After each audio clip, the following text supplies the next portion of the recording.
नमस्कार। नमस्कार। मैं भरत शर्मा, एक डांसर और कोरियोग्राफर हूँ और मैं अपना आभार व्यक्त करना चाहता हूँ राष्ट्रीय नाट्य विद्यालय को कि जिन्होंने मुझे ये मौका दिया आपके समक्ष अपने कुछ विचार रखने के लिए। मेरा जो विषय है आज है वो है मॉडर्न मूवमेंट।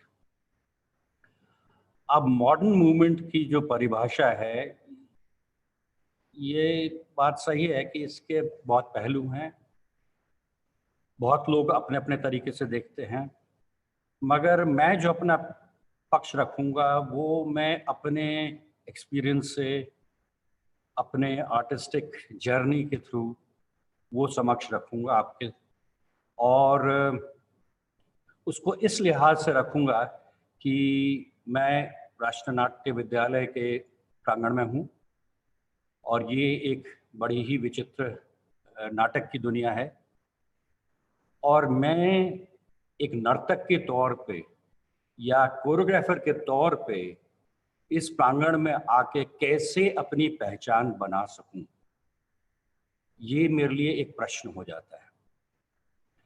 क्योंकि जैसे मैंने शुरू में ही कह दिया कि मैं डांसर कोरियोग्राफर रहा और मैंने 50 साल की जो अपनी फॉर्मल प्रोफेशनल जर्नी रही है, उसमें मैंने अपनी ये पहचान नहीं खोई।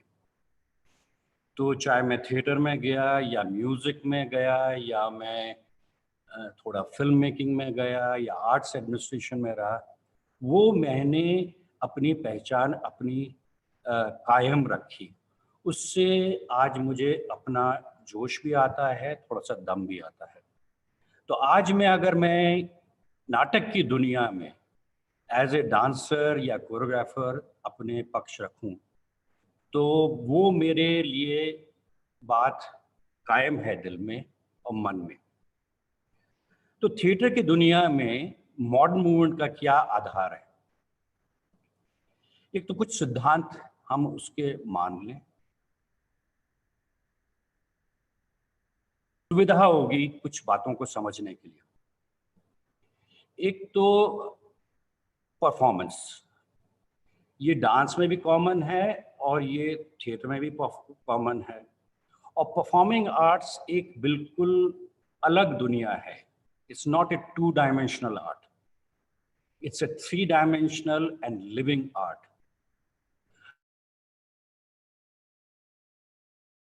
परिभाषा है, उसकी अपनी एक रूपरेखा है। अब पेंटर तो नहीं है, हम एज ए परफॉर्मर पेंटर तो नहीं है कि एक कागज लिया और उसमें हमने पेंट कर लिया, या एक म्यूजिशियन है जिसके पास सितार है या सरोद है, वो उससे अपने भावनाओं को, अपनी कल्पना को दिखाता है। तो ये थिएटर में और डांस में ये क्या खास चीज़ है जिससे कि हम अपनी भावनाएं दूसरे तक पहुंचाते हैं? और हमारे लिए उस लिए ये जो शरीर है, जिस शरीर से हम सारा काम करते हैं, ये ही एक इंस्ट्रूमेंट है। ये एक बहुत खास बात है।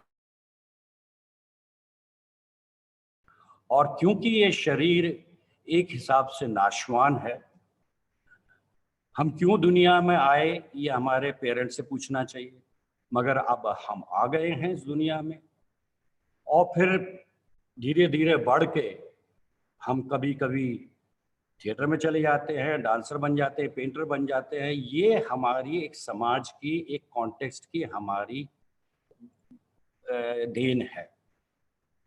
और जब हमारा शरीर ये त्याग देता है, हमारी सांस रुक जाती है, हम चले जाते हैं, तो उसके साथ साथ हमारी परफॉर्मेंस भी खत्म हो जाती है। तो in a way it is connected with our life cycle. जब तक हमारे शरीर में सांस है, हमारे शरीर में जान है, हम परफॉर्म करते रहेंगे। जिस दिन ये सांस चली गई, उस दिन हमारा परफॉर्मेंस बंद हो जाता है। तो इस दौर में, जन्म और मृत्यु की दौर में, ये जो परफॉर्मेंस है, ये एक विशाल काय दुनिया है। और जब हम उसको थिएटर में लाते हैं इस परिभाषा को, और डांस में भी लाते हैं, तो ये एक अनयूजुअल वर्ल्ड खोल देता है हमारे लिए।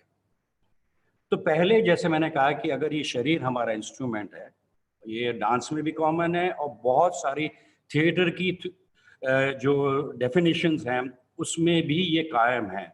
आप कितने भी बड़े बड़े थियोरेटिशियंस ले लीजिए, उनमें चाहे वो स्टानिस्लावस्की है या वो मेजर नाट्यशास्त्र में भी है, वो शरीर को मेन मानते हैं। और उसमें एक बड़ा इम्पोर्टेंट, जैसे मेरा शरीर है वैसे ही एक मुझे दर्शक चाहिए, एक देखने वाला चाहिए सामने, तभी ये परफॉर्मेंस कंप्लीट होगी। अभी मैं आपको इस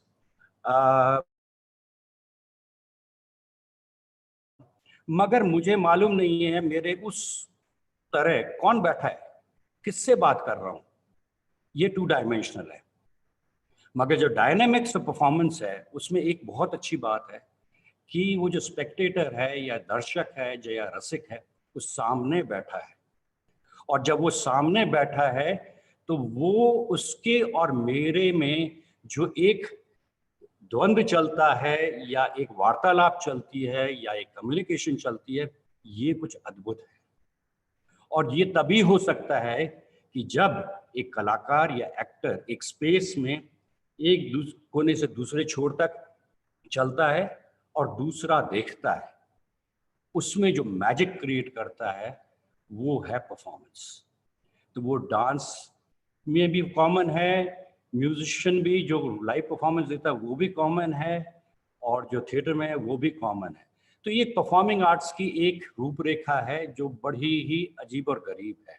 और इसमें जो आनंद आता है वो शायद परफॉर्मर को ही पता चलता है, क्योंकि इट्स वेरी डिफरेंट।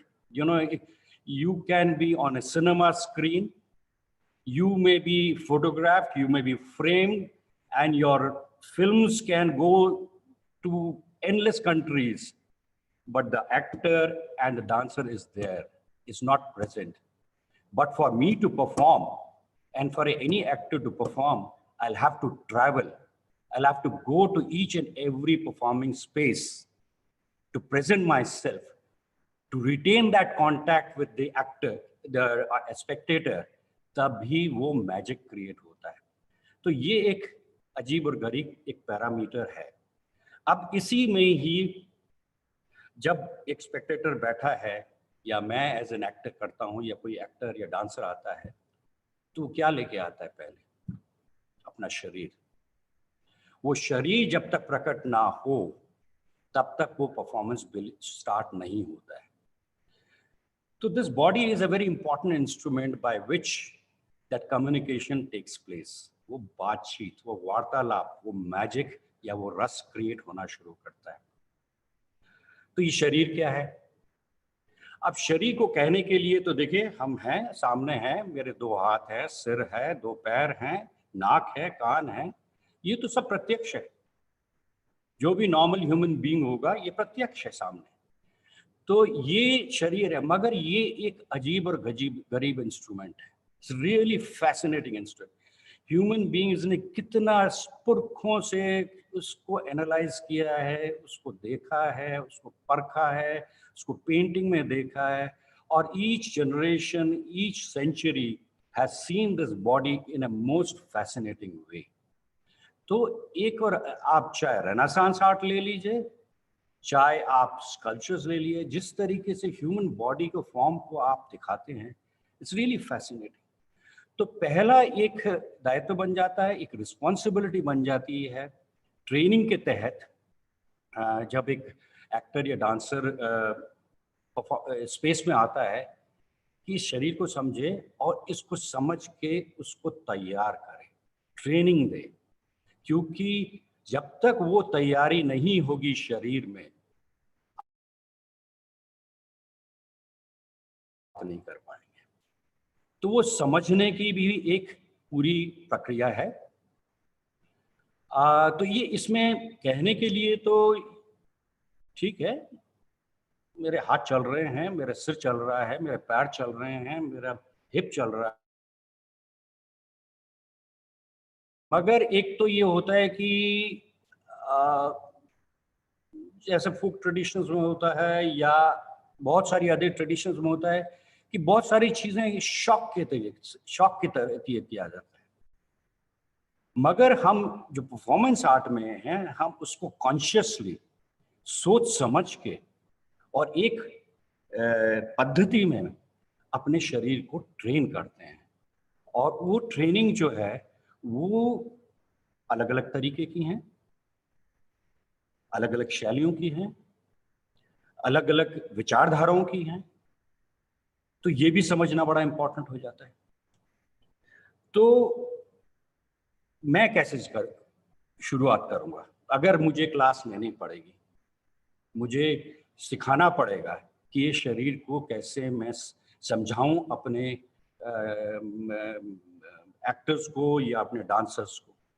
तो ये बहुत सिंपल चीज़ें भी हैं। शुरुआत में आप अपने जॉइंट्स को समझिए, आप अपने बॉडी पार्ट्स को समझिए, आप अपने जैसे कुछ प्रिंसिपल्स बड़े कॉमन हैं कि सारे जॉइंट्स में से मूवमेंट्स निकलते हैं। मांसपेशियां कुछ तरीके से चलती हैं, उनको स्ट्रेच करने पड़ते हैं, आपको एक फ्लेक्सिबिलिटी लानी पड़ती है।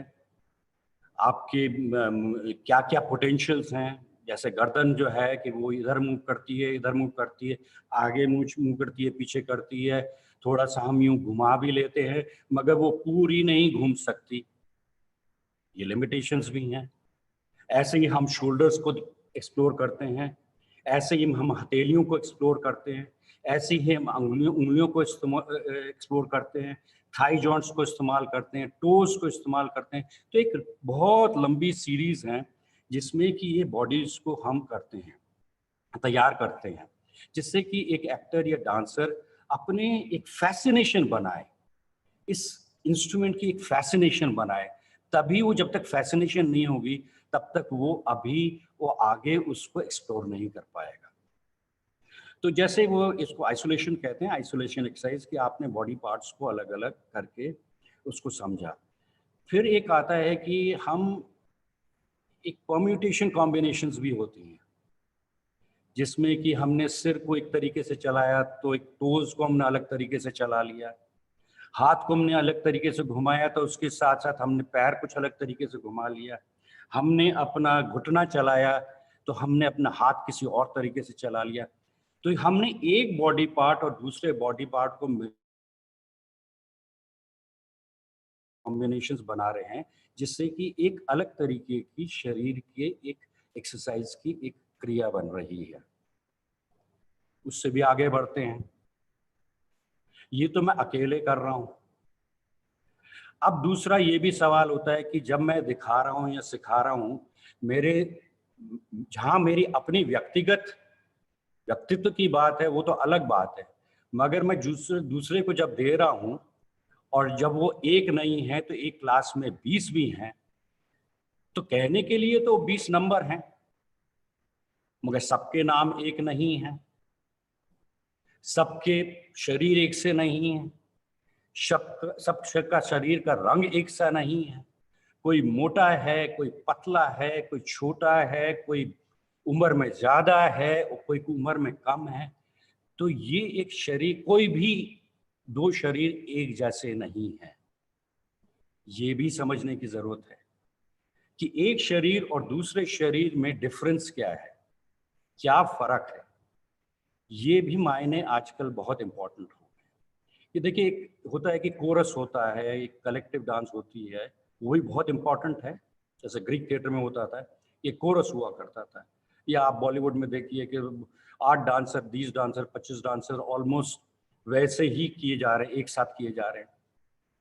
मगर एक इंडिविजुअल क्वालिटी भी होती है। मैं भरत शर्मा हूँ, मेरी कुछ खास पॉसिबिलिटीज हैं। एक और कोई एक्टर है, डांसर है, वो किसी डिफरेंट बैकग्राउंड से आया है, उसकी कोई और पॉसिबिलिटीज भी हैं। तो इधर यहाँ से जो ट्रेनिंग भी जो है ना, ये एक हिसाब से दो रास्ते खुलते हैं धीरे धीरे। एक जो शरीर के तौर पर जो कॉमन एक्सरसाइज हैं, जो अगर 20 लड़के या लड़कियां हैं एक क्लास में जो कॉमन हो, तो अगर मैं पैर की एक्सरसाइज करवा रहा हूँ या मैं हाथ की एक्सरसाइज, तो हो सकता है कि 20 की 20 एक से करें। और एक हो सकता है हम रूटीन बना लें, एक रूटीन बना लें कि जिसमें कि वो 20 की 20 एक से ही करें। मगर एक टाइम पे आता है कि हम देखते हैं कि भाई हर एक कोई एक जैसा नहीं है, हर एक की एक पिक्यूलरिटी है, एक कोई खासियत है, उसको भी हमको ढूंढना पड़ता है।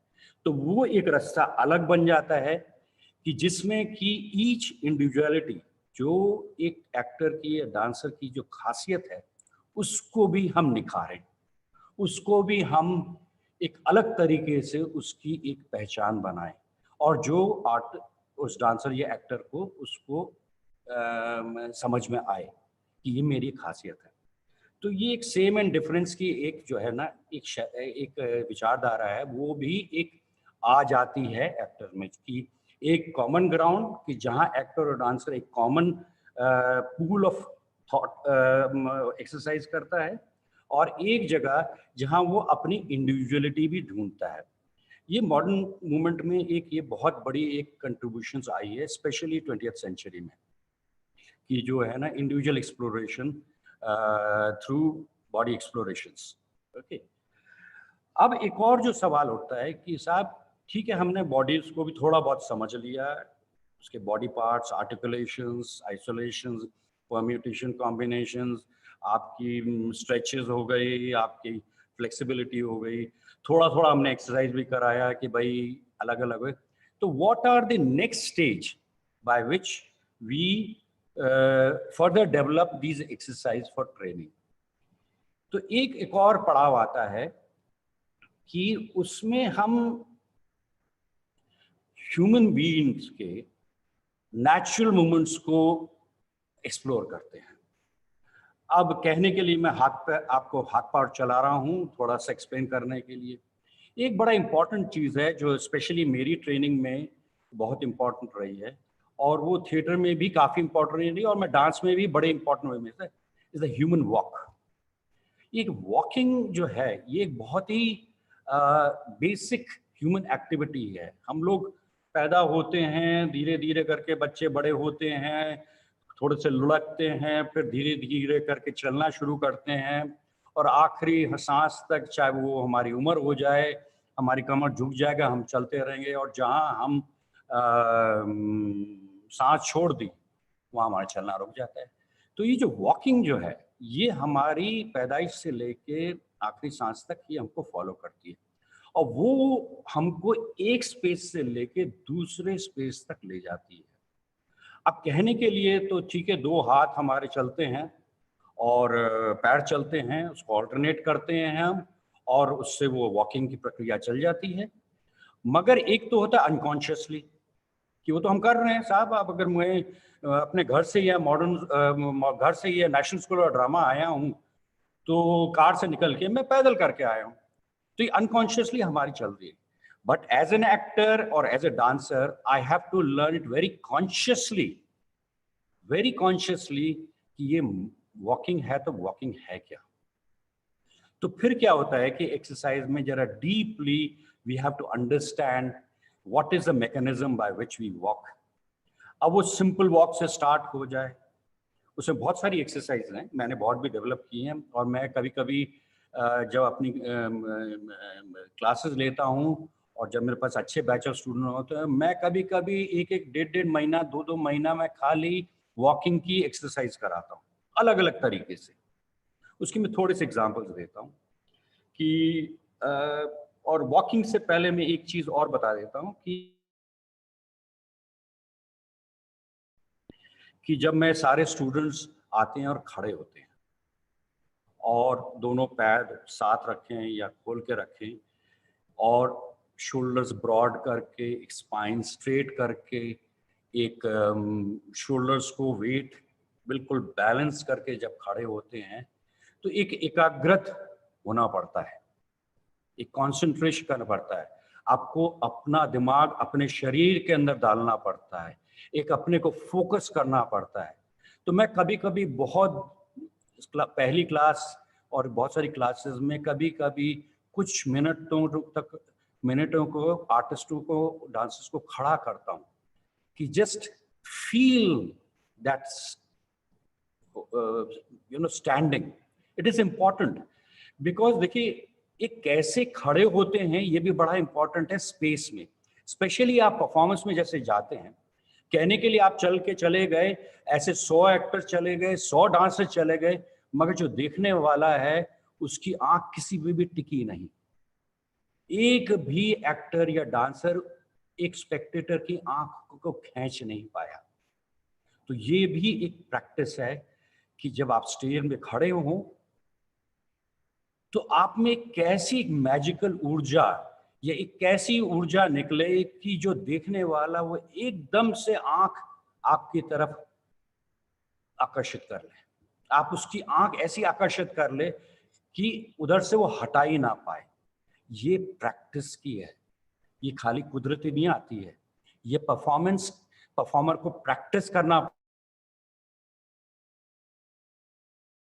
तो आप कैसे खड़े हैं कि इमीडिएटली आप जो है ना, जो देखने वाला है उसकी आंख प्रैक्टिस है। So when you come into a space, जब क्लास स्टार्ट होती है, आप खड़े होके आप अपने को तैयार करिए, अपनी भावनाओं, अपनी कंसंट्रेशन, अपनी विचारों को आप अपने शरीर में डाल के इतना एनर्जेटिक बना दीजिए कि आपकी एनर्जी इतनी जा रही है कि वो ऑटोमेटिकली जो देख रहा है वो आपकी तरफ अट्रैक्ट हो जाए। चलिए, आप खड़े हो गए, आपने एक थोड़ी सी उसकी एक एक्सरसाइज भी की कि कैसे आप खड़े होके एक मैजिकल प्रेजेंस क्रिएट करें। अब चलिए, आप आगे चलिए, पीछे चलिए, दाएं चलिए, बाएं चलिए। आप कितने तरीके हैं, आप अगर एक्सप्लोर करना चाहें तो आप देखेंगे कि कितने तरीके हैं चलने के। और आजकल बहुत सारी थिएटर, और कुछ नहीं है, आप घूमते रहिए। मगर बहुत इंपॉर्टेंट है कि आप कॉन्शियसली वॉक कीजिए, वेरी कॉन्शियसली। आपकी फोकस इनसाइड, आपकी सोच इनसाइड, आपकी इमोशंस इनसाइड, आपके सारी विचारधारा जो क्लासरूम के बाहर है वो आपने बाहर फेंक दी है, और आप as a presence, as an actor, आप उस क्लासरूम में खड़े हैं। अब सवाल उठता है कि इस वॉक की कैसी कैसी एक्सरसाइज बनाई। तो मैं बहुत करवाता हूँ। अब जैसे कि मैं डांसर हूँ तो मैं थोड़ा सा शुरुआत में तो मैं कहता हूँ एक्टर्स को, आप घूमिए, इधर उधर घूमिए और एक दूसरे से बात कीजिए, वो है ऐसी टेक्निक से। बट मैं फिर एक टाइम पे आकर 4 मात्रा पीछे जाइए, 4 मात्रा साइड में जाइए, 4 मात्रा साइड में जाइए। फिर सवाल उठता है कि साहब खाली 4 मात्रा क्यों, 3 मात्रा क्यों नहीं है? तो 3 मात्रा में आगे जाइए, 3 मात्रा में पीछे जाइए, ऐसे 2-2 में जाइए। ऐसे आप आगे पीछे, दाएं बाएं पीछे, कितने तरीके से ऐसे आप जो है ना, आप एक्सरसाइज डेवलप करना शुरू करते हैं और सडनली रियलाइज होता है कि आपके पास पॉसिबिलिटीज इस वॉक के थ्रू खुलती जा रही है। तो ताल में भी किया, फिर उसके साथ हमने थोड़े से सर्कल जोड़ लिए। फिर नेक्स्ट एक और जो एक्सरसाइज कर रहे हैं, उस स्पेस से भी आप अपने को आइडेंटिफाई करिए, आप ओरिएंट करिए।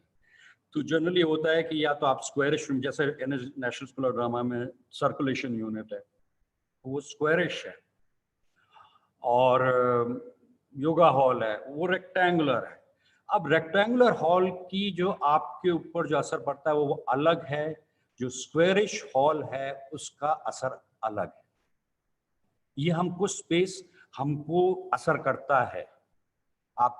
आप जिस स्पेस में जाएंगे उसका असर आप पे पड़ता है। ये हमको सेंसिटिव होना पड़ेगा, ये हमारी बड़ी जरूरत है कि हम अब स्पेस से सेंसिटिव हों।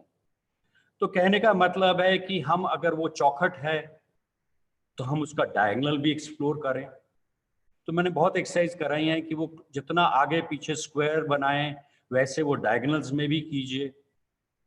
2 डायगोनल्स हैं, उसमें आप एक्सरसाइज कीजिए। फिर एक और सवाल उठता है नेक्स्ट स्टेज में भी, कि जो मैं ऐड कर देता हूँ उसमें, कि डिज़ाइन ओरिएंटेशन।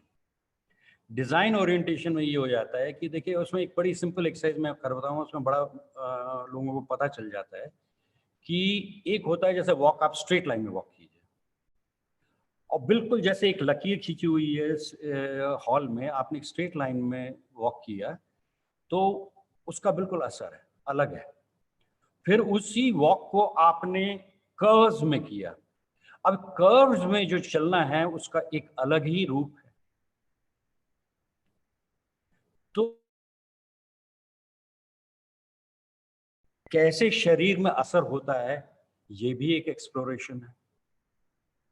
अब सवाल उठा कि ये मैं थोड़ी थोड़ी एक्सरसाइज बता रहा हूं कि आगे बढ़ा, कि फिर आपने एक फ्लोर में एक क्रॉस में एक साइड से एक्टर जा रहा है, दूसरी साइड से आ रहा है, 3 मात्रा में जा रहा है, 4 मात्रा में जा रहा है, 7 मात्रा में जा रहा है, घूम घूम के जा रहा है, कर्व्स में जा रहा है। ये हम परम्यूटेशन कॉम्बिनेशन निकालते हैं, जिससे कि वो वॉक को ही हम एनरिच कर रहे हैं। अब ये तो एक हमने एक वॉक को लेके किया, अब इसमें ही हम आगे डेवलप करें तो फिर हम थोड़ा सा एक थिएट्रिकल साइड में भी जा सकते हैं। अब ये जो चाल है, इसकी फिर एक्सरसाइज में होती है कि आपने जिस फर्श में चल रहे हैं वो तो बड़ा साफ सुथरा है, वुडन है। फिर मैं एक्टर्स को बोलता हूँ कि सपोज ये गर्म जमीन है, वो एक्टर बिल्कुल अलग तरीके से फील करेगा। आप आग पे चल रहे हैं, वो फिर एक्टिंग की बिल्कुल अलग प्रक्रिया हो जाती है। आप हवा में चल रहे हैं, इमेजिन आप हवा में चल रहे हैं, उसकी वॉक की बिल्कुल फीलिंग अलग हो जाएगी। ऐसे ही आप कितने टाइप की एक्सरसाइज बोल रहे हैं वो आप कर से जाते हैं। फिर थोड़े से आप जो है ना, आप अपना अलग तरीके से भी यूं कर सकते हैं कि कैरेक्टराइजेशन से आ सकते हैं। आप मोटे हैं, आप छोटे हैं, आप लंबे हैं। फिर आप उसमें इमोशनल स्टेज जोड़ सकते हैं। आप दुखी हैं, आपकी चाल में क्या असर आएगा। आप बहुत हंसमुख हैं, आपकी चाल में कैसा फर्क आएगा। आप बहुत उत्तेजित हैं, उसकी चाल में असर। आप keep on acting, keep on acting, keep on giving exercise, and suddenly देखेगा कि ये अलग अलग तरीके की कैरेक्टराइजेशंस भी आ रही हैं। तो हम ये सीक्वेंशली धीरे धीरे धीरे धीरे करके ये स्टेप बाय स्टेप डेवलप करते हैं।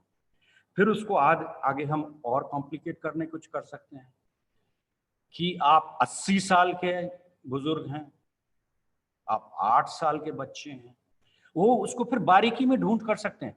तो इन ए वे कहने का मतलब है कि हमने शुरुआत की एक वॉक से, एक ही चीज ली और उसको हमने कितना निखार के कहाँ ले गए।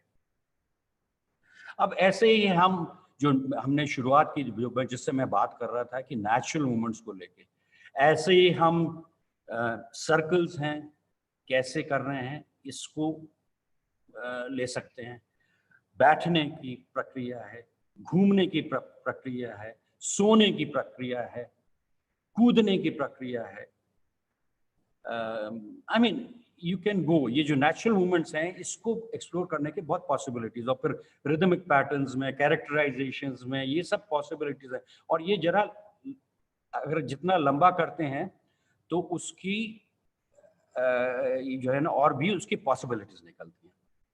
इधर मैं एक क्लैरिफिकेशन और यूं जानना चाहता हूं कि एज ए डांसर मैं जब थिएटर में आया तो मैंने ये तो इतनी सारे ऐसा बात की आपकी कि मैंने वॉकिंग को लेके इतनी की, बट एक सवाल डेफिनेटली उठता है, मेरे साथ बहुत दफा हुआ कि साहब इसमें थिएटर का क्या मतलब, इससे क्या मतलब,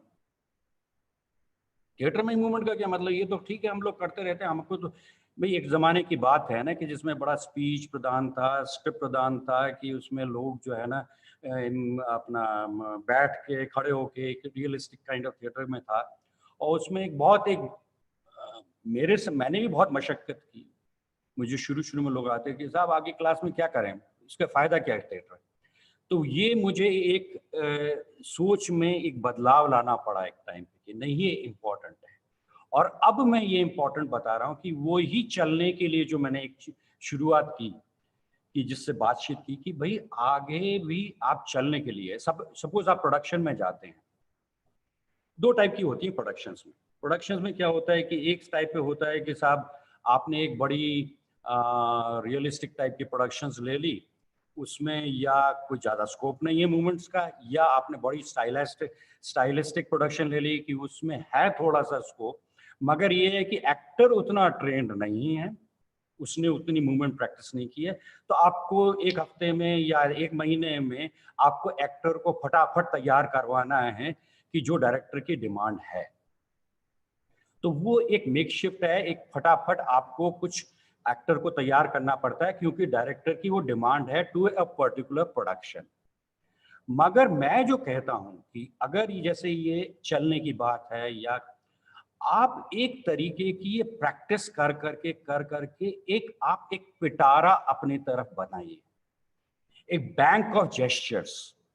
मतलब कि मुझे एक दरवाजा खुला है और उसमें से आना है, और आके ये ब्लॉकिंग में होता है ना, थिएटर में ब्लॉकिंग में करता है कि डायरेक्टर आपको देता है कि ये दरवाजा खुला हुआ है, उस दरवाजे में आइए और आपके इस कुर्सी में बैठिए, थोड़े से आप बैठिए, फिर अपना नेक्स्ट डायलॉग। अब वो बड़ा इंपॉर्टेंट है कि वो दरवाजा, वो जो खुला दरवाजा है, वहां से लेके जो चेयर में बैठना, ये तो बिना वर्ड्स के आया है। अब इसको इस दौरान उसको बहुत सारी चीजें कहनी है। कौन है वो कैरेक्टर, कितना ओल्ड है, क्या उसकी इमोशनल स्टेट है। तो साहब ये बिना वर्ड्स के बातचीत हो रही है। तो अगर ऐसी प्रोडक्शन है कि जिसमें कि एक्टर ट्रेन नहीं है, तो वो एक ही तरीके से आएगा और बैठ जाएगा, चाहे वो जितने भी प्रोडक्शन में जाएगा उसी तरीके से वो दरवाजे में से आएगा, उसी तरीके से वो बैठ जाएगा। मगर जो एक मंझा हुआ एक्टर होगा, जिसने तैयार किया होगा, वो साहब उसके जेब में इतने सारे जेस्चर्स एंड तरीके हैं कि वो इतनी मेहनत करेगा कि मैं वो दरवाजे से लेके कुर्सी तक 20 तरीके से आएगा, 30 तरीके से आएगा, 100 तरीके से आएगा। डायरेक्टर ही बैठा रहेगा कि नहीं ये ठीक नहीं है, इसको अलग तरीके से देखो। अभी तक एक शब्द बोला नहीं है, जब तक वो सीट पे बैठ के अभी तक शब्द नहीं बोला है, अभी खाली दरवाजे में से घुसा है और सीट तक आ रहा है। और अगर अच्छा डायरेक्टर होगा तो वो उसकी ऐसी तैसी कर देगा, आते रहो, करते रहो। और अगर एक्टर की भी पेशेंस है, वो करता रहेगा, क्योंकि उसको भी डिलीवर करना है, उसको भी वो कैरेक्टर के तहत वो निकालनी है चाल। तो वो इतनी मेहनत करेगा कि इतनी मेहनत करेगा कि मुझे वो एग्जैक्टली वैसी ही चाल चाहिए जो वो कैरेक्टर के लिए जम जाए, उस मूवमेंट पे, उस स्पेस में, उस टाइम पे। तो इसके लिए क्या होता है कि पहले बहुत ट्रेनिंग होती है।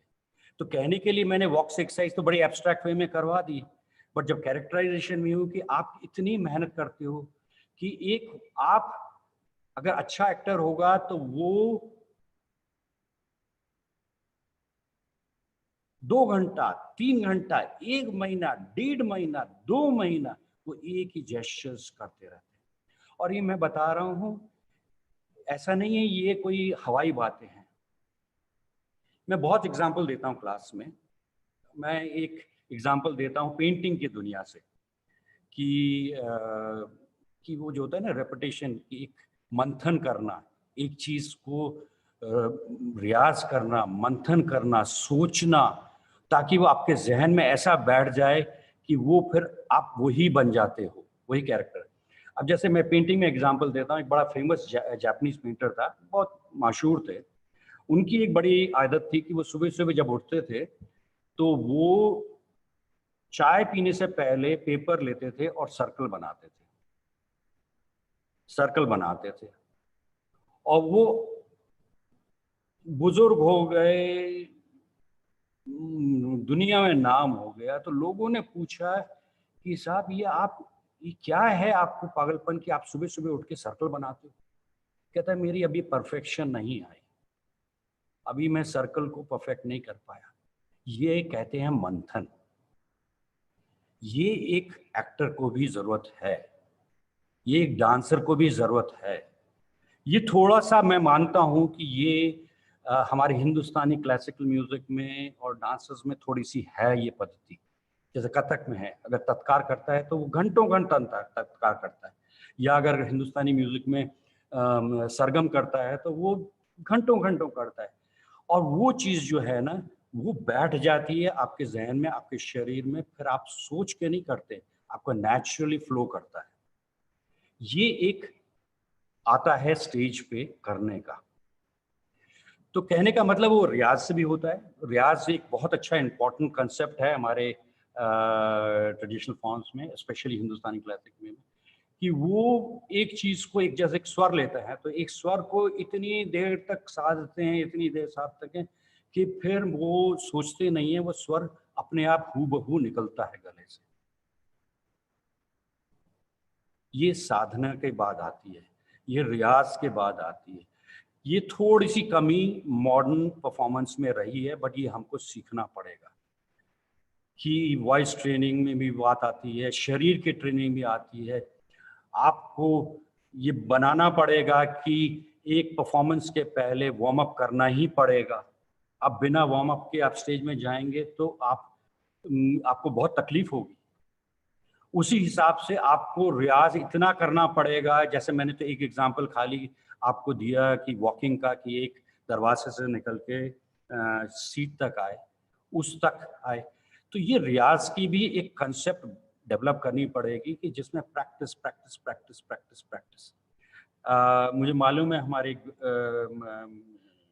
बहुत अच्छे टीचर पुराने ज़माने में थे, वो कहते थे कि साहब इतनी प्रैक्टिस करो, अगर एक जेस्चर ही करना है या एक मूवमेंट ही करना है, इतना प्रैक्टिस करो, इतना प्रैक्टिस करो कि आप प्रैक्टिस करते करते बेहोश होके गिर जाओ।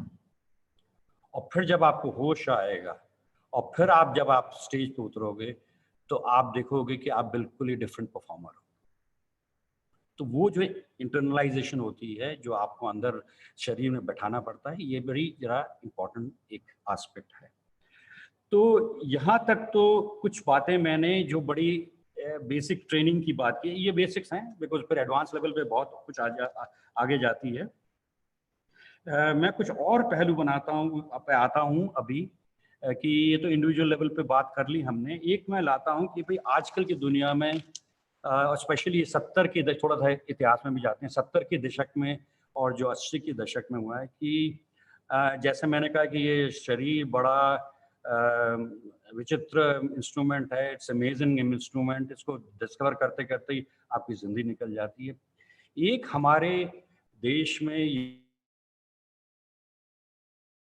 अलग अलग फॉर्म्स को एक्सप्लोर करना, ये तो तय बात है कि ये जो हमारा भारतवर्ष है, ये गजब का देश है। इसमें आप कोने कोने पे चला जाइए, अलग अलग फॉर्म्स हैं, अलग अलग तरीके के काम करने की शैलियां हैं, ढंग, खाने के ढंग हैं, भाषाएं हैं, बोलियां हैं।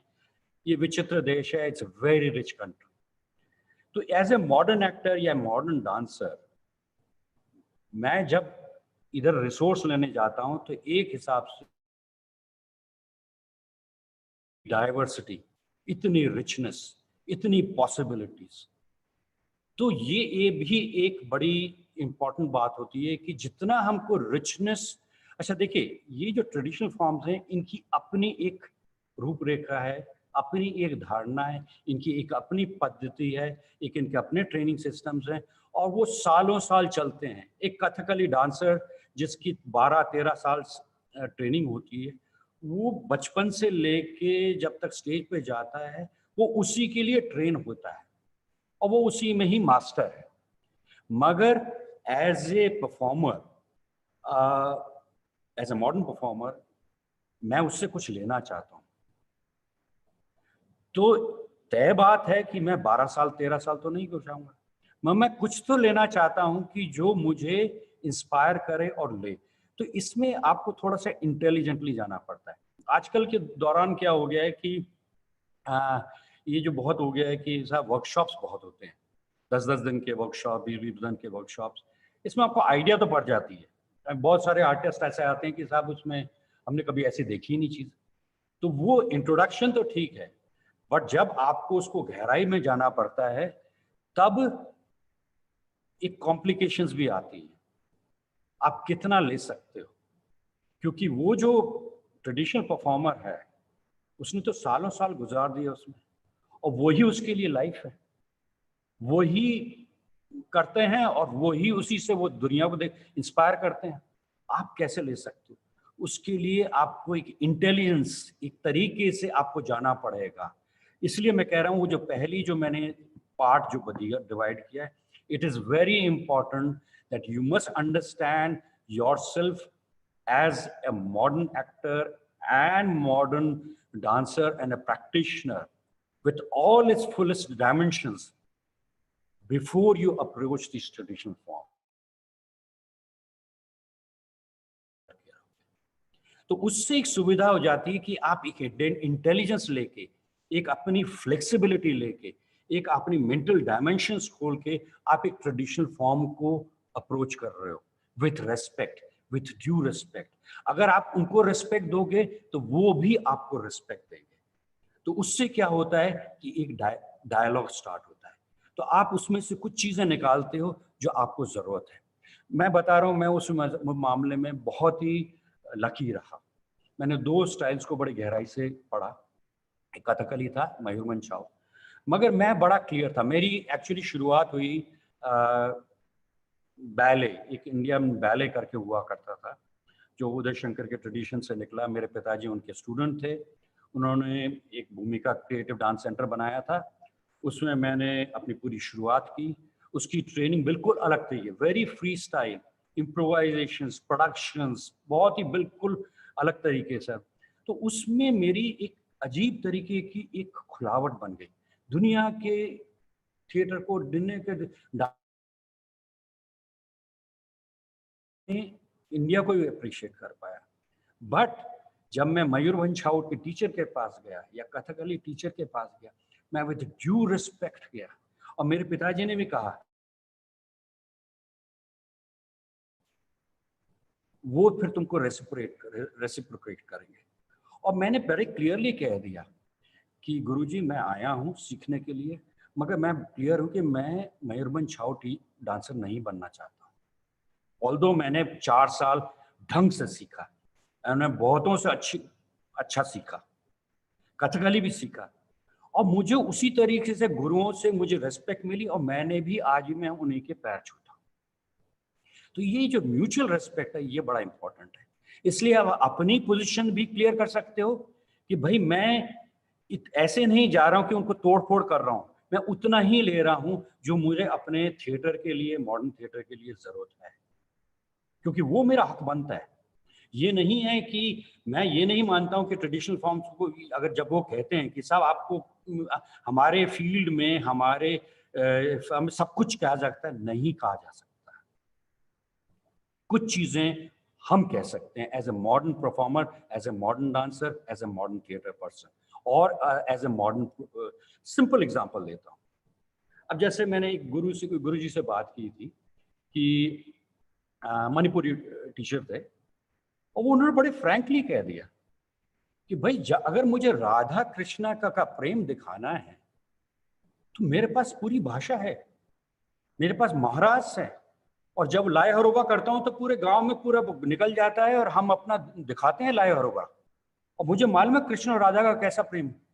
मगर अगर मैं आऊं, बाहर जाऊं, और अगर मेरी टांग टूट जाए गाड़ी में और वो मुझे पीड़ा दिखानी है,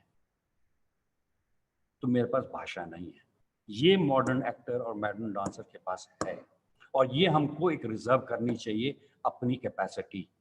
इज समथिंग लाइक आज मैं आपको लेक्चर दे रहा हूं कि कोविड टाइम्स में एक छोटे से कीटाणु ने पूरे इंसानियत पे दहशत फैला दी है।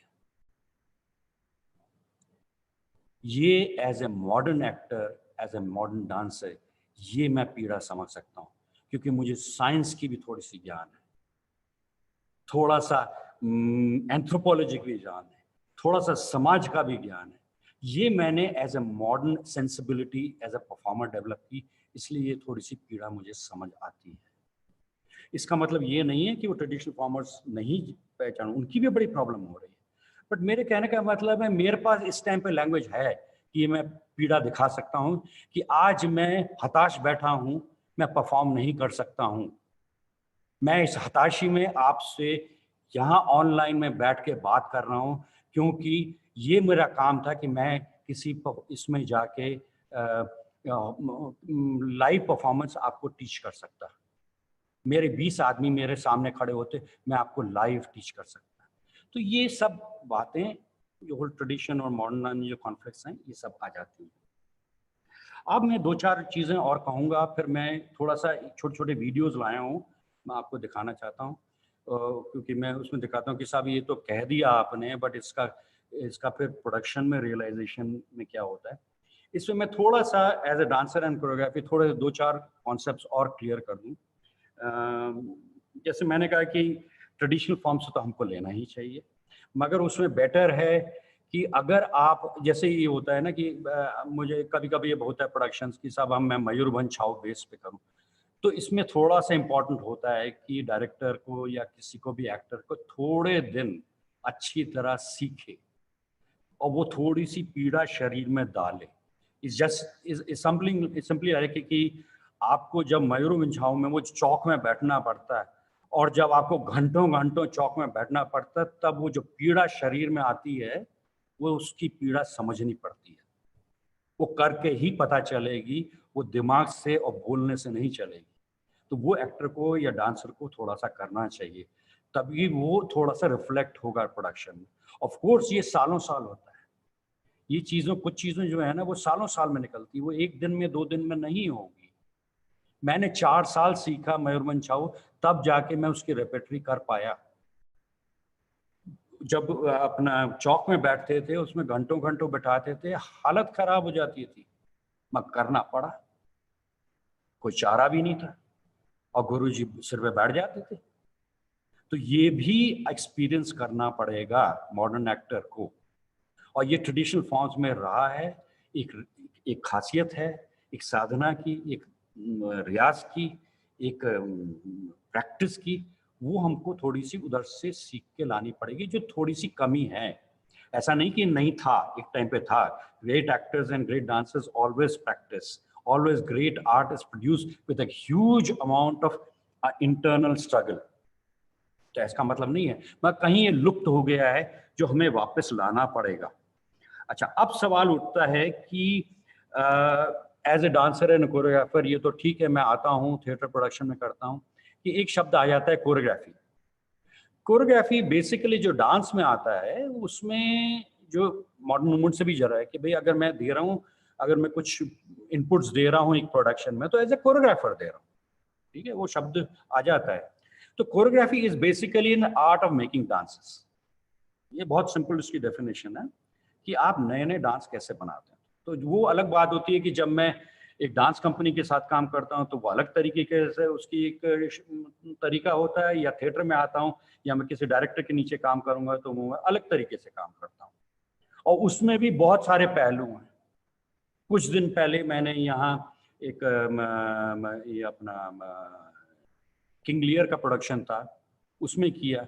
बड़ा रियलिस्टिक टाइप का प्रोडक्शन था, बिल्कुल ही अलग तरीके का उसमें इनपुट्स दिया, बड़ा रियलिस्टिक काइंड था, बड़ा मिनिमल था, कैसे चलना है, कैसे बैठना है, वो एक बिल्कुल इनपुट था। उससे 2-3 साल पहले मैंने एक सूझबूझ का किस्सा किया था, उसमें बिल्कुल ही ऑपोजिट था। उसमें उछाल कूद, बड़ा चढ़ा के बात करना, एक्सप्रेसिव बात करना, रोल, ये सब ये कर। तो ये भी एक चैलेंज होता है एक्टर के लिए कि आप कैसे ही जो है ना कि डायरेक्टर, क्योंकि उस टाइम पे director is important, you are working under a director, so you have to take command from him. और आपके पास इतनी कैपेसिटी होनी चाहिए, आपके पास इतने औजार होने चाहिए, आपके पास इतने टूल्स होने चाहिए कि आपको इतनी समझ होनी चाहिए कि आप डायरेक्टर क्या चाहता है उसको आप डिलीवर कर सको।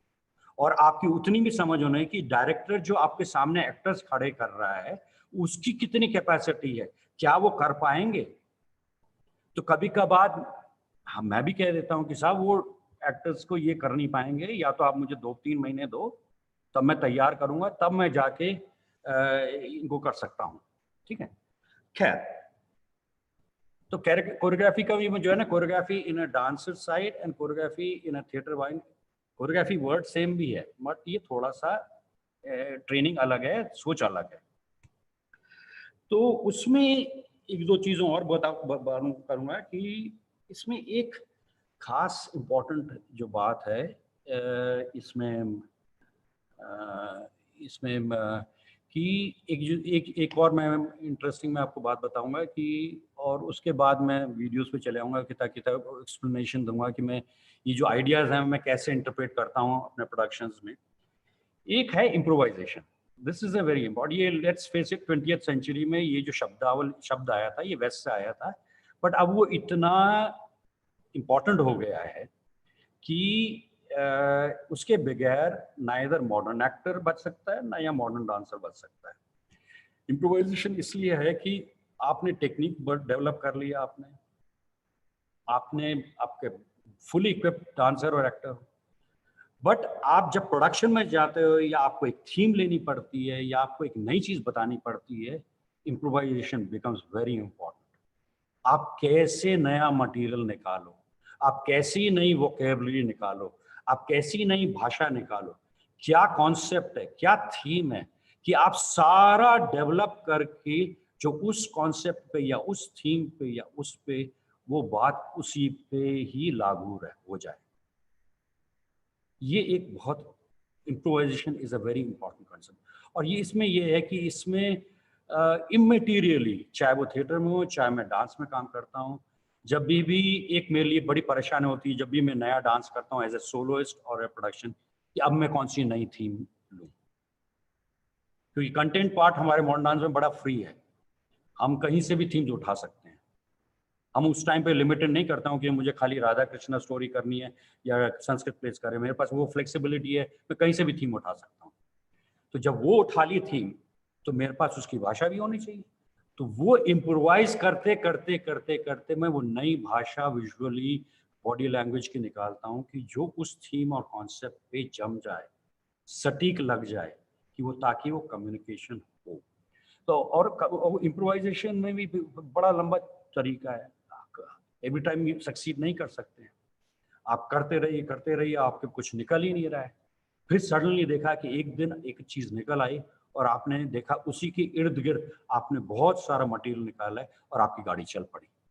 ठीक है, तो इम्प्रोवाइजेशन के साथ अब ये सवाल उठता है कि मैं काफी बात करने का है, मगर अब मैं थोड़ा सा उसको कंक्लूड करता हूँ कि हम आखिरी में हाफ एन आवर हम करीब प्रोडक्शन के लिए अपना क्वेश्चन आंसर्स के लिए भी छोड़ूंगा। मैं ये कह रहा था कि हम डांसर, अब मैं थोड़ा सा आता हूँ कि मैं थिएटर से भी बहुत कुछ अपने डांस वर्ल्ड में ले जाता हूँ। मैं नई नई स्टोरीज लेता हूँ। आपको डांस कंपनी है और अलग अलग थीम लेता हूँ, तो मैं ऐसा करता हूँ कि आपको थोड़ी छोटी वीडियोस दिखाता हूँ कि ये जो मैंने बातचीत की मैं डांस में कैसे ले जाता हूँ। मैं 3 वीडियो से इसको कंक्लूड कर रहा हूँ अपना। पहला है नेति नेति, ये मैंने एक सोलो किया था आज से करीब 5-6 साल पहले। नेति नेति फिलोसॉफिकल कॉन्सेप्ट्स हैं इंडियन फिलोसफी में कि not this not this not that. एक पूरा पुराना ट्रेडिशन है कि जिसमें कि मैं इसको नहीं मानता, मैं उसको भी नहीं मानता, मैं उसको भी नहीं मानता हूँ। अगर जब ये सब नहीं मानता हूँ तो कोई तो चीज़ है कि जो माननी पड़ेगी। Yes, the truth lies here. तो एक वार्तालाप का, एक डिबेट का एक बड़ा ट्रेडिशन। तो मुझे एक दफ़ा मैंने कहा मैं क्यों ना करूं उसको सोलो में। तो उसमें मुझे वही सवाल आया कि वो ट्रेडिशनल फॉर्म में कि वो एक सूची मुकम, नो, नेति नेति। तो इस जेस्चर को लेके मैंने बहुत इम्प्रोवाइज किया अलग अलग तरीके से। तो ये जो करीब 20 मिनट का सोलो था, ये बेसिकली इधर कहूँगा तो मैं कुछ और कहूँगा, इधर कहूँगा तो कुछ कहूँगा। उसके अलग-अलग तरीके से देखा, उसके भाव अलग-अलग लिए, उसके आजकल के मॉडर्न कंटेम्परेरी सिचुएशंस में कैसे उसको नो, नो, नो होता है, कैसे you come to a conclusion. ये सारे मैंने बहुत एक्सप्लोरेशन की, तो उसका मैंने 20 मिनट का बनाया। तो मैं ये आपको पहला वीडियो दिखाने वाला हूँ, जिसका है नेति ने टाइटल ही नेति नेति है, 20 मिनट का सोलो है।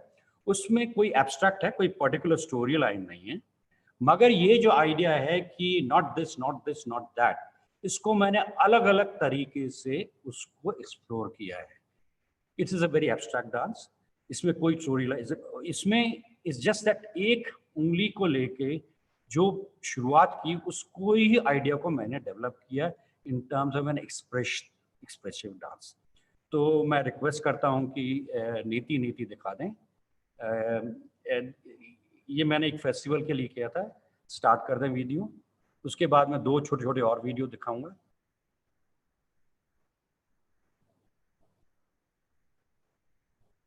हाँ, स्टार्ट कर दीजिए। चलिए देखते हैं, नेति नेति दिखाइए।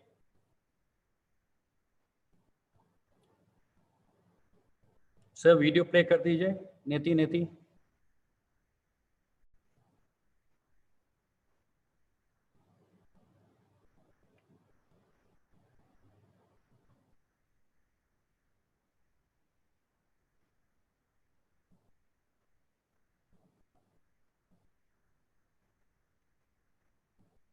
ऑडियो भी दिखा दिया, ऑडियो भी।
ओके, ये मुझे लगता है 5 बज गए हैं। अगर और दोनों वीडियो देखेंगे तो बहुत लंबा खिंच जाएगा। मुझे लगता है क्वेश्चन आंसर ही कर लेते हैं, तो आप बता दीजिए। ऑफ कोर्स ये मैंने बताया था ये 20 मिनट का सोलो था, बट अब लगता है ये 5 बजे सेशन पे ही करना चाहिए, नहीं तो ये बहुत लंबा खिंच जाएगा। तो ये मेरे थोड़े से विचार थे, और अब अगर क्वेश्चंस हैं तो प्लीज मुझे बता देंगे, कोई क्वेश्चंस हैं?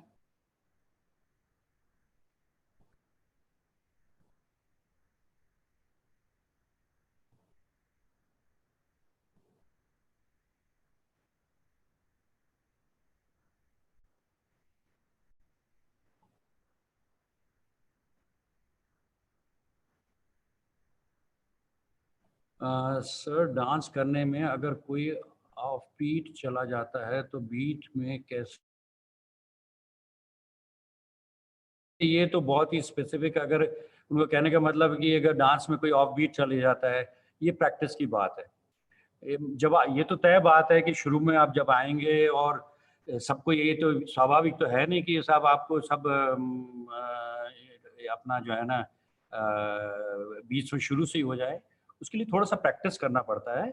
तो अगर प्रैक्टिस है वो कर कर के लिए कर करके वो उसी टाइम में फिर आपको ये प्रैक्टिस का दौरा है। इसमें प्रैक्टिस के बगैर आप बीच में नहीं करते, और उसमें कभी कभी टाइम लग जाता है, वो एक दिन में नहीं आता है। कुछ लोगों का होता है नेचुरल, वो बचपन से घर में देखते हैं, टीवी में देखते हैं, तो उनको नेचुरल रिदम होती है। बट जो है ना, इसमें बीच में आना, it's a practice, it's a work of practice. दूसरा सवाल ये आता है कि सर जी, चलने की किसी एक स्टाइल को म्यूजिक के डिफरेंट ताल के साथ करने किस तरह स्टार्ट करना चाहिए?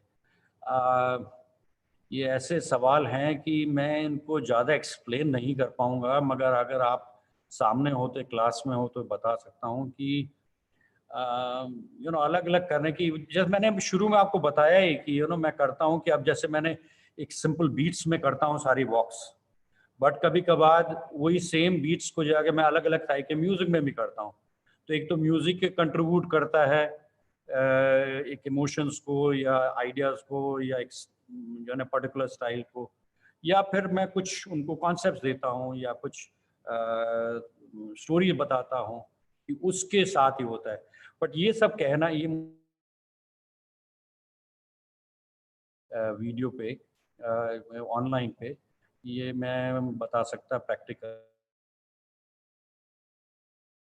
टाइप के क्वेश्चंस को मैं आंसर कर सकता हूँ। तीसरा क्वेश्चन है, let's say in regards of movement, how can we develop a walking style and do रियाज? देखिए, वॉकिंग स्टाइल बनाया जा सकता है। एक तो मैंने जैसे शुरू में बहुत एक्सरसाइज की कि भाई, एक तो होती है नेचुरल मूवमेंट की जो स्वाभाविक बड़ी मैकेनिकल है कि आप राइट लेफ्ट को चलते रहिए। बट यस, और स्पेशली थिएटर में ये एक कैरेक्टर को दिमाग में रखते हुए या एक पर्टिकुलर स्टाइलिस्टिक वॉक को दिमाग में रखते हुए आप उसको एक तरीका निकालिए, एक अपना एक व्यक्तिगत तौर तरीका निकालिए कि जिसको आप किसी पर्टिकुलर स्टाइल के लिए करें। ठीक है? अब ये जैसे मैंने कहा ना, मयूरभंज छाव में एक पर्टिकुलर का स्टाइल है, बट वो स्टाइल का है। बट अगर सपोज आपको अश्वत्थामा का करना है अंधा युग में, और उसको एक पर्टिकुलर काइंड ऑफ स्टाइल में जब वो युद्ध में अपने एंड में आता है, तो उसकी एक बिल्कुल चाल अलग होगी।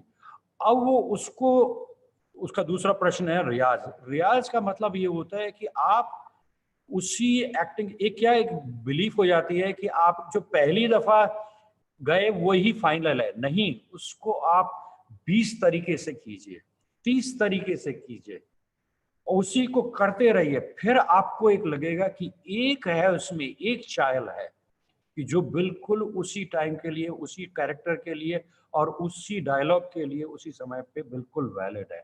वो फिर जब आपको चुन लेते हैं, एक और सवाल आता है, उसको याद कैसे रखें? एक कहते हैं काइनेस्थेटिक मेमोरी, एक तो होती है कि दिमाग की मेमोरी, हमारे शरीर में जो सेल्स हैं उसकी याददाश्त शक्ति बिल्कुल अलग है जो हमारी दिमाग की याददाश्त शक्ति है। तो वो जरा समय लेता है। तो वो जब आप रिपीट करेंगे करेंगे वो धीरे धीरे धीरे करके वो आपके शरीर में बैठ जाता है। फिर आपको सोचना नहीं पड़ता है, सोच के नहीं करना पड़ता है, वो नेचुरली निकल आता है। It's something like, simple example इसका दूं, इज समथिंग लाइक हम जैसे चक्कर सिखाते हैं, कथक में भी सिखाते हैं, जैसे चक्कर सिखाते हैं। अब पहली दफा आप चक्कर सिखाएंगे तो हो सकता है गिर जाए या इधर हो जाएगा, 10 दफा करेंगे आप में वो चक्कर आएगा। पर धीरे धीरे फिर आप चक्कर लगाए लिए, आपने प्रैक्टिस करते रहते हैं, प्रैक्टिस करते रहते हैं, सोच समझ के धीरे धीरे धीरे करके आपको फिर याद नहीं करना पड़ता है। आपकी वो जो सारा टेक्निक है जहन में बैठ जाता है। फिर जब आप स्टेज पे आते हैं तो आप मैकेनिकली नहीं सोच रहे, वो नेचुरली आपका चक्कर निकल आता, वो जो सर्कल लेना है वो मूवमेंट निकल आता है। तो ये रियाज से ही ये सब चीज़ें निकलती हैं। ये चौथा भी है सर, एक्टिंग में रियाज कैसे करें। ये देखिए एक्टिंग में भी ये होता है कि अब अगर आपको ये एक्चुअली स्पीच वाले या दूसरे वाले आपको ज़्यादा करेंगे, बट जैसे मॉडर्न में करना, मैंने कहा ना कि सेम जो चीज़ कह रहे हैं कि आप वॉकिंग के लिए करें, आपको वॉइस के साथ भी करना पड़ेगा। आपको या सरगम है या आपका स्पीच डिक्शन है, आपको हर रोज़ करनी पड़ेगी, रिपीट करनी पड़ेंगी। उसके साथ आपको, आप ये जनरली बिलीव होता है कि एक दफा कर दिया तो हो गया, ये इट्स अ रॉन्ग बिलीफ। तो रियाज मीन्स इससे मंथन, प्रैक्टिस। आपको घंटे, 2 घंटे, 3 घंटे लोग वॉइस पे प्रैक्टिस करते हैं, स्पीच पे करते हैं। हम लोग डांसर सुबह सुबह उठ के योगा करते हैं, फिर उसके बाद बहुत सारी हमारे भी कंपनी, डांस कंपनी में 7-7, 6-6, 7-7 घंटे प्रैक्टिस होती है, तब जाके तैयारी होती है। एक और है, विच books I can read on movement exercises. बहुत सारी बुक्स हैं, ऑफ कोर्स इंडिया में ज़रा कम लिखी हैं, बाहर ज़रा, इंडिया में कहने के लिए तो नाट्य शास्त्र है, बट वो फिर एक पर्टिकुलर दिशा में चली जाती है। बट बाहर काफ़ी किताबें लिखी हैं। मैं डांस के पॉइंट ऑफ व्यू से एक कह सकता हूँ कि एक बड़ी इंटरेस्टिंग बुक थी, छोटी बुक पहले लिखी थी, एक फेमस डांसर थी डोरिस हम्फ्री, उसने लिखा था आर्ट ऑफ मेकिंग डांस। बहुत सिंपल किताब है but still a classic. So Doris Humphry की आर्ट ऑफ मेकिंग डांसेस, जो डांस के तहत से कह रहा हूँ। बाकी थिएटर में मैं अभी मैं सेपरेटली अभी मैं बता नहीं सकता फिलहाल कौन सी एग्जैक्टली किताब, और डिपेंड ही करता है मूवमेंट में भी आप कौन से टाइप के मूवमेंट्स करना चाहते हैं। रियलिस्टिक मूवमेंट्स करेंगे तो आपका एक पर्टिकुलर काइंड ऑफ, आपको मुझे बुक या एक्सरसाइज करनी पड़ेगी। आपको थोड़ा सा स्टाइलिस्टिक करना पड़ेगा तो मुझे कोई और ले जाना पड़ेगा। अगर आपको इस ट्रेडिशनल फॉर्म्स को करना पड़ेगा तो मुझे कोई और एक्सरसाइज आपको बुक बतानी पड़ेगी। ये समथिंग लाइक, अगेन मैं कहता हूँ, मयूरभंज शाम को अगर मुझे सिखाना तो मुझे सिखाना पड़ेगा, उसकी तो किताब तो है ही नहीं। 6th, sir, are yogasan related with exercise or movements? If yes, how? Yoga is important. I wouldn't say कि योगा को किसी तरह, देखिए योगा भी कर, yoga it is now accepted कि it is a very very good discipline for health as much as for art, performing arts. क्योंकि मगर ये भी है कि हेल्थ योगा में भी बहुत सारे ब्रांचेस हो गए हैं। ठीक है, एक होता है कि साहब हम खाली, एक होता है कि साहब हम पतले होने आए हैं योगा, अब वो थिएटर में नहीं रिलेटेड नहीं है। बट योगा में भी एक एस्पेक्ट्स हैं जो डांस में अलग तरीके से होते हैं, थिएटर में अलग तरीके से होते हैं। तो ये इसके एक स्पेशलाइज पर्सन को आपको ढूंढना पड़ेगा जो आपको योगा को अपने की, आपकी जो पर्टिकुलर रिक्वायरमेंट है वो आपको उस तरीके से बता दें। और इवन योगा टीचर्स में बहुत ही अलग अलग तरीके के टीचर्स हैं। जैसे मेरे योगा के टीचर थे, वो अजीब व गरीब थे, उनकी एक भी क्लास एक सी नहीं होती थी।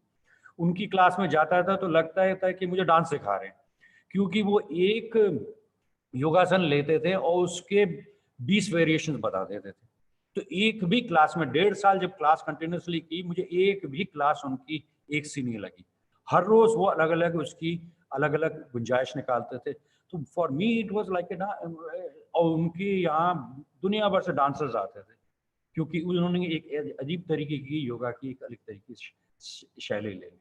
अच्छा, योगा में प्राणायाम, प्राणायाम और ब्रीदिंग एक्सरसाइज भी होती है, वो आपकी फिर स्पीच और डिक्शन और उसके उस इलाके में भी चली जाती है। तो वो योगा के भी ये ना, ये एक तो होता है बेसिक आप आसन करिए, वो तो ठीक है, वो तो फ्लेक्सिबिलिटी उसके लिए।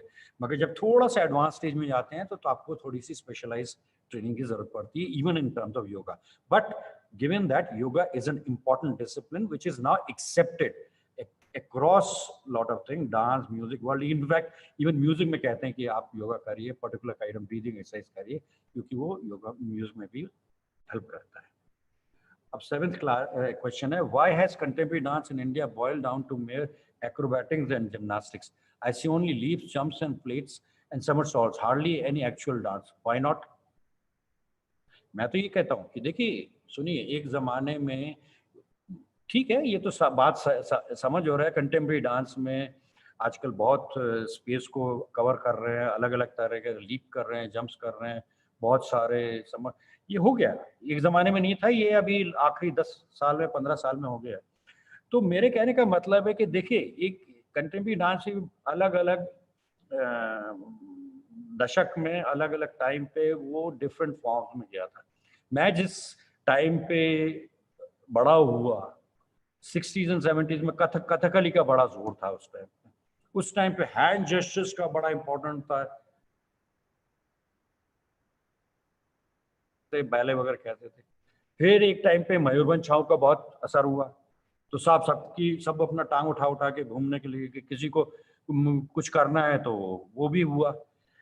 एक जमाने में बहुत सारे डांसर्स थे कि मैंने कभी किसी स्टाइल से लिया ही नहीं। अब मैंने पूरा की पूरा एक जो है डांस क्रिएट किया था जस्ट ऑन वॉक का ही लेके मैंने किया था, वो किसी स्टाइल से जुड़ा नहीं था। अब ये एक आया है दौर जिसमें कि बहुत लीप्स, जंप्स, एक्रोबैटिक, जिम्नास्टिक्स तो होने दीजिए।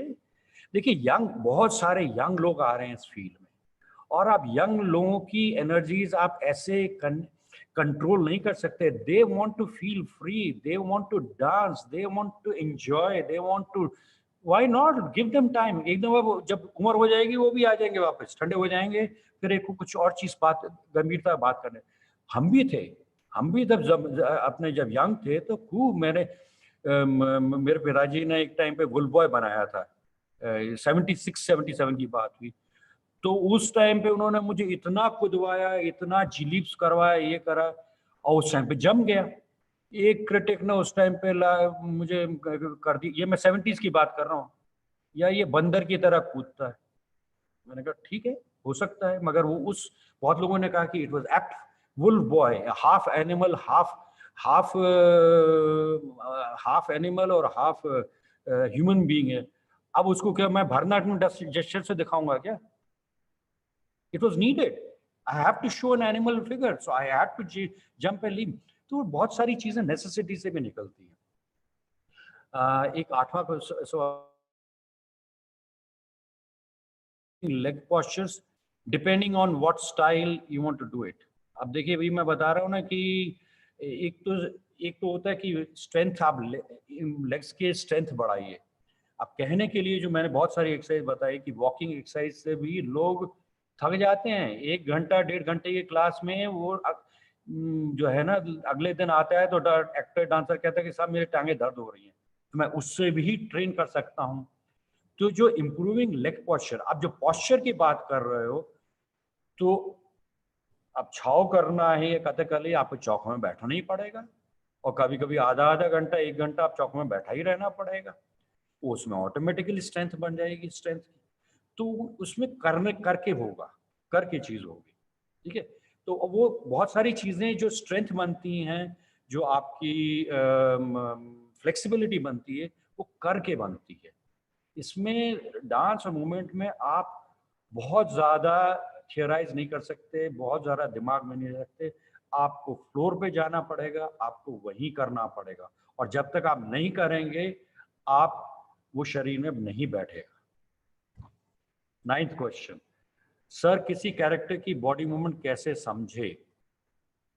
ये ये दीज आर ऑल इम्पोर्टेंट। मैं इसमें कुछ कह तो चुका हूँ, मगर ये किसी स्पेसिफिक, अभी मैंने जैसे एग्जांपल दिया है कि अगर वो अंधा युग में, वो जैसे एंड में अश्वत्थामा का एक डायलॉग है, तो एक तो वो किस है, किस सिचुएशन में आया है। फिर उसके साथ साथ आपको कैरेक्टर डेवलप करना पड़ेगा कि ये अश्वत्थामा था क्या और वो किस मनोस्थिति में था, उसी के हिसाब से आपको इम्प्रोवाइज करने पड़ेंगे। और फिर उसी के साथ इम्प्रोवाइज करते करते करते आपको कुछ मूवमेंट पैटर्न्स लाने पड़ेंगे जो आपके डायलॉग्स के साथ जमे।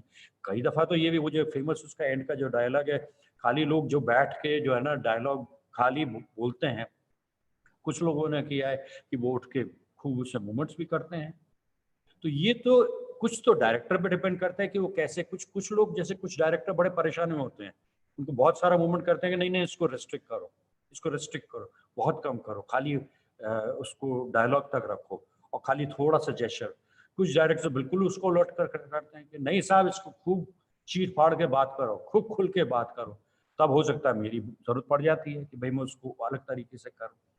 तो बहुत सारी चीजें बड़ी स्पेसिफिक है, कौन सा प्ले है, who is the director, director की क्या रिक्वायरमेंट है, कैरेक्टर की क्या रिक्वायरमेंट है, कैसे स्टाइल में वो प्रोडक्शन हो रहा है, एक्टर की क्या पॉसिबिलिटीज है। मेरे दिमाग में हो सकता है कि साहब मैं ये करवाना चाहता हूँ, मैं एक्टर नहीं कर पाता, तो फिर मुझे ये सोचना पड़ता है कि मैं क्या, एक्टर की क्या पॉसिबिलिटी है कि जिससे मैं निकाल के उसको जोड़ तोड़ के नगनों जो डायरेक्टर की भी अच्छा कर। तो ये बड़ी मशक्कत करनी पड़ती है।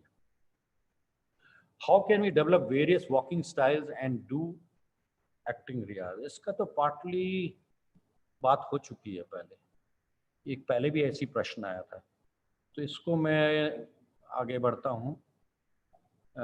11, सर मैं 3 साल से गरबा के कर रहा हूँ पर फिर भी वैसे परफेक्शन ला पाया जो एक गुजराती में होता है, इसके लिए क्या किया जा सकता है।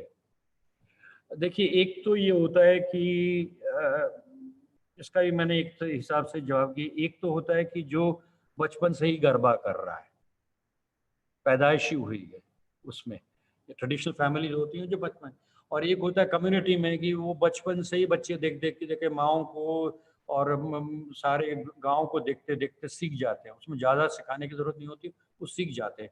अब एक पर्सन है जो बाहर से उसने कभी देखा नहीं है, अब वो आके सीख रहा है। यहाँ मैंने पहले ही किया था कि अगर आप बिल्कुल नवसिखिए तौर पे जाएंगे, जिसने आपने कभी कुछ किया ही नहीं, डांसर और होता है ऐसा है कि साहब कभी किया ही नहीं एक्सेप्ट खाली वो पार्टी में डांसिंग किया है और ये किया है, तो उसमें मुश्किल पड़ती है। तो इससे बेटर है कि आप पहले कुछ और ट्रेनिंग ले लें। अब जैसे मॉडर्न मूवमेंट में इसमें कुछ ट्रेनिंग ले लें जिसमें रिदम भी है, थोड़ा थोड़ा सा तैयारी करके जाएंगे तो आपकी इंटेलिजेंस बढ़ जाएगी, शरीर की थोड़ी सी फ्लेक्सिबिलिटी होगी, तो आपको ऑब्जर्व करने में सुविधा होगी, आपको उसमें से लर्न करने की कैपेसिटी बढ़ जाएगी, तो सुविधा हो जाएगी। बिल्कुल ऐसे जाने में आपको तकलीफ होगी। तो इट इज़ बेटर कि आप कुछ और सीख के जाएं। तो अगर जैसे आप दूसरी स्टाइल में जाएंगे तो सुविधा होगी, या तो उसी में रहिए। जैसे मैंने कहा चले आपने तो गरबा का किया, अगर आपको आपने कुछ नहीं सीखा है और आपको कथकली सीखना है, तो फिर तो आपको सालों साल लगाना पड़ेगा, तो कुछ में जाएगा। मगर आपने कुछ और डांस फॉर्म में दिए हैं तो आपकी कंपैरेटिवली बेसिक ट्रेनिंग हो चुकी है, फिर कंपैरेटिवली थोड़ा सा आपको इजियर रहेगा। तो एक ट्रेनिंग दूसरे ट्रेनिंग में सहायता तो देती है, but training is important, that is important. 12वां question, sir please suggest any exercise for correcting leg posture, ये तो पहले हो चुका है, ये तो क्वेश्चन आ चुका है। 13, सर अगर हम कोई इंसान को देखते हैं और ऑब्जर्व करते हैं तो क्या उससे लिख के रख, कहाँ गया question, I think lost it. Sir जब हम एक कैरेक्टर करके दूसरा कैरेक्टर में चले जाते, नहीं सॉरी,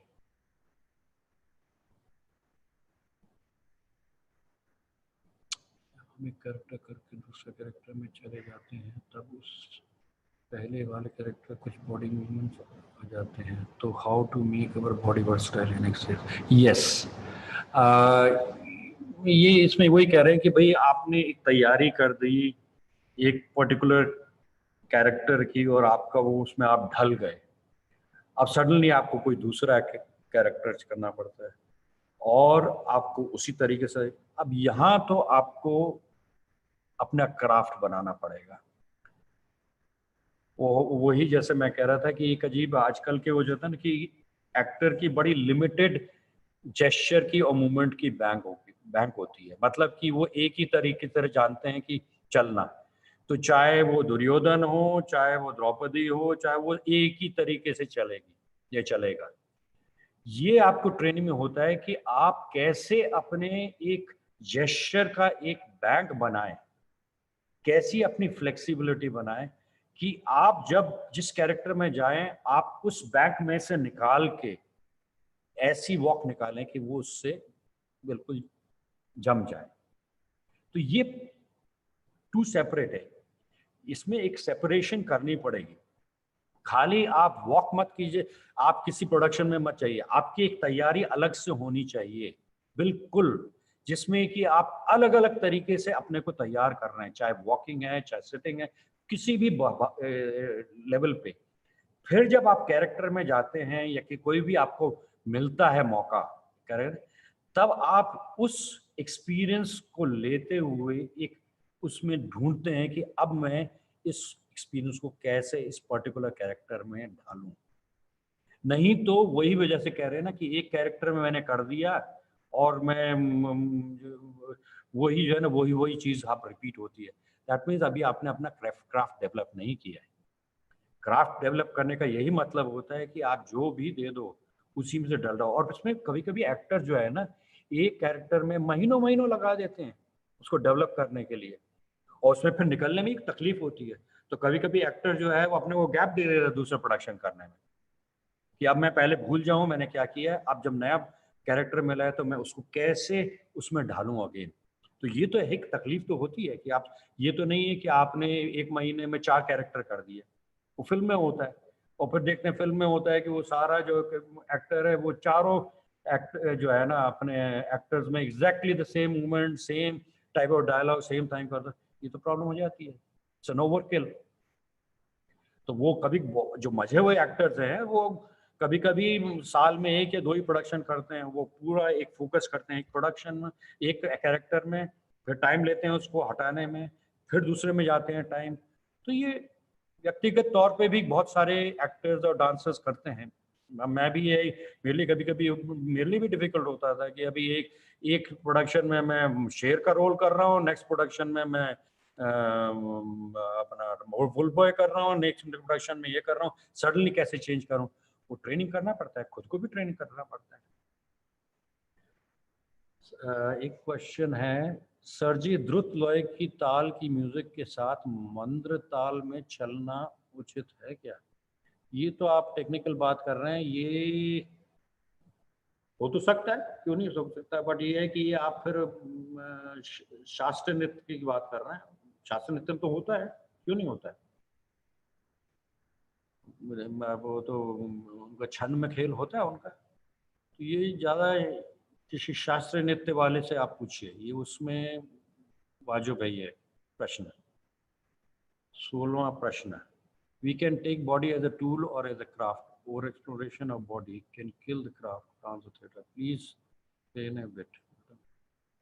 ये भी बात सही है कई मामलों में कि आप बहुत ही ये जो बड़ी पुरानी लड़ाई है कि method acting and non method acting की, एक नेचुरल एक्टिंग की, आप कभी कभी इतना क्राफ्ट में फंस जाते हैं, इतनी मेथोडोलॉजी में फंस जाते हैं, इतना उसकी उसमें डेवलप करते हैं कि आप उसी में ही फंस जाते हैं। You are trying to justify a theory rather than getting into your natural way of presenting yourself, making a presence.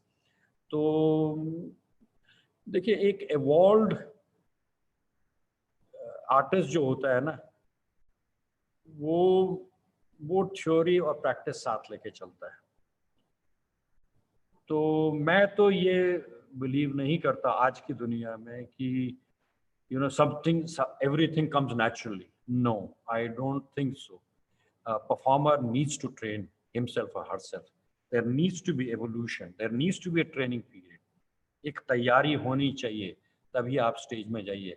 क्योंकि आजकल कंपटीशन भी बहुत हो गया, एक ज़माने में नहीं था, आज कंपटीशन बहुत हो गया है।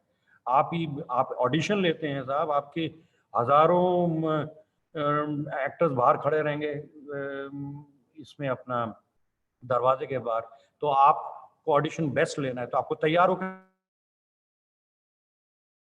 ऑडिशन में कह सकते हो साहब मैं तो नेचुरल एक्टर में ट्रेन नहीं, आपको उस टाइम पे डिलीवर करना पड़ेगा। तो ट्रेनिंग तो first of all it is very important that आपको सम काइंड ऑफ ट्रेनिंग लेनी ही पड़ेगी। उससे क्या है, निखार आता है आपको, आपकी क्राफ्ट में निखार आता है। अब वो बात अलग है कितनी थ्योरी कितनी प्रैक्टिस, ये तो खैर वही मंथन है, ये तो प्रैक्टिस की, जब प्रैक्टिस कर रहे हैं जब लर्निंग कर रहे हैं तब उस टाइम पे मंथन है। उसके बाद फिर एक टाइम आता है कि आप अपने क्राफ्ट और अपने जो सीखा है उसको कैसे मांझें, कैसे उसकी निचोड़ निकालें, कैसे उसको एसिमुलेट करें, और थोड़ा एज के साथ फिर वो मैच्योरिटी भी आती है उसके साथ साथ, तो वो भी एक सवाल उठता है। तो बट ट्रेनिंग इज इम्पोर्टेंट, ये बड़ा इम्पोर्टेंट आजकल के ज़माने में। अच्छा, अब आई थिंक हमारा टाइम होने वाला है, तो मैं एक या दो क्वेश्चन ही मैं और लूँगा। एक है क्वेश्चन, सर अगर मैंने खुद के वॉक स्टाइल चयन, ये तो किरदार निभाते समय वहाँ मेरी वॉक स्टाइल तो नहीं, मेरी वॉक स्टाइल क्या क्यों नहीं जाऊँ। ये तो वही है कि अगर एक किरदार में आप अपना ही, देखिए एक बात है, मेरा नाम भरत शर्मा है, मैं प्ले कर रहा हूँ, मैं मुझे रोल करना है, मैं उसमें भरत शर्मा कैसे ले जाऊं, तो मुझे नेचुरली कोई ना कोई तो तरीका निकालना पड़ेगा कि मुझे अपना भरत शर्मा को कहीं छोड़ के आना पड़ेगा, फिर मुझे जो अपने क्राफ्ट में कुछ निकालना पड़ेगा, और फिर उससे जो मुझे उसके जुड़ना पड़ेगा अश्वत्थामा से, और फिर लोगों को इस तरीके से दिखाना पड़ेगा कि लोगों को भी एक फील हो, एक आया कि वाह, हम एक वो कैरेक्टर देख रहा है जो महाभारत में एक पीड़ित जो है ना, एक उसकी पीड़ित भावना को हम सुन रहे हैं।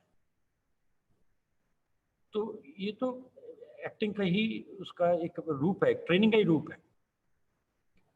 मैं लास्ट क्वेश्चन लेता हूँ। सर स्टेज पे थिएटर में दूर के ऑडियंस के लिए आईज एंड फेस के लिए बेटर एक्सप्रेस क्या किया जाए। देखिए ये तो एक सवाल उठ ही आता है, ये एक बड़ा इंटरेस्टिंग है कि जब आप ये तो एक विडंबना है। अब क्लासिक एग्जांपल हम आपको दे देते हैं कि कथकली है जैसे, अब कथकली में जब तक आप आंखें ना देखें, ट्रेडिशनल परफॉर्मेंस में तो वही होता था कि मोहब्बत एक दिया दिया जलाते थे, उसके सामने वो अपना फेशियल एक्सप्रेशन करते थे। अब कथकली में आप साथ में बैठ के, पास में बैठ के उनकी आईज और एक्सप्रेशन ना देखें तो आपका कोई मजा ही, आनंद ही नहीं आएगा। ठीक है, अब वही सवाल ये उठ जाता है कि साहब आपने कथकली को उठा के श्री फोर्ट में रख दिया, स्टेडियम में रख दिया, अब वो दूर बैठा आदमी उनकी आंख ही नहीं देख पा रहा है, तो ये तो बड़ी विडंबना हो गई, तो वो जो ग्रेटनेस उसकी फॉर्म के नजर ही नहीं आई। ठीक है, अब उसी के उल्टा देख लीजिए आप मयूरभंज छाव, मयूरभंज छाव में कोई हार्ड जेस्चर उस हिसाब से फेशियल एक्सप्रेशन नहीं है, बट वो इतना उसका फैलाव है, उसका मूवमेंट, कि आपको बड़े स्टेडियम में या बड़ा उसका खूब आनंद आता है। तो ये भी डिपेंड करता है, बट ये एक स्पेस वर्सेस परफॉर्मेंस का एक एक अजीब डायलॉग है कि जिसमें कि ये तो सवाल उठता है कि आपका जब ये जो है ना किस स्टेज में जाके, किस थिएटर में जाके आपको कितना प्रोजेक्शन करना है in terms, even in terms of gesture. अब आप एक छोटे से इंटीमेट थिएटर, आपको हो सकता है उसका स्केल छोटा करना पड़े, हो सकता है जब आप बड़े थिएटर में जाएंगे तो वही जेस्चर्स का थोड़ा सा एम्पलीफाई करना पड़ेगा, बिकॉज वो जो इमोशंस हैं, जो भी फीलिंग्स हैं, वो आपको लास्ट रो तक पहुंचानी है। अब लगता है कि ये अब मुझे लगता है ये टाइम ख़त्म हो गया है, मेरे हिसाब से 5:30 बज गए हैं, मगर मुझे बहुत आनंद आया, और मैं इसके साथ साथ आपको नमस्कार करता हूँ। राष्ट्रीय नाट्य विद्यालय को मैं again I thank them for giving me this opportunity to talk to you people, and I hope we have more other, and goodbye, good evening, and hope you keep well in this COVID times. Thank you.